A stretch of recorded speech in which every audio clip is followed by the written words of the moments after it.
A. 如果你有尿酸高，4種方法唔使錢都可以降尿酸。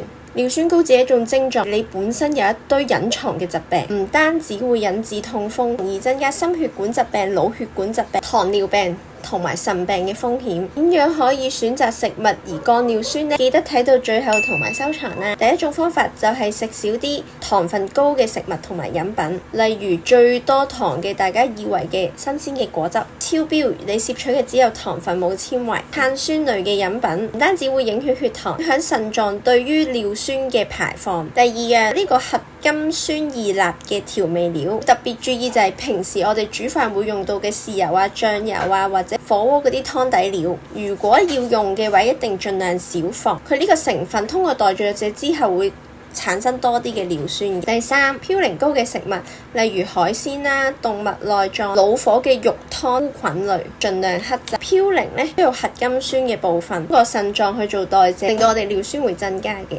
第四樣，酒精類，無論你飲紅酒、白酒定係啤酒、威士忌、高酒精、小酒精，尿酸高嘅時候，盡量就唔好飲啦。唔單止可以產生尿酸，佢仲會令到腎臟唔容易排走尿酸嘅，所以佢係雙重致命。呢4種方法寫低咗未啊？大家對於邊啲健康問題有疑問又想解決，歡迎留言，下條片再講。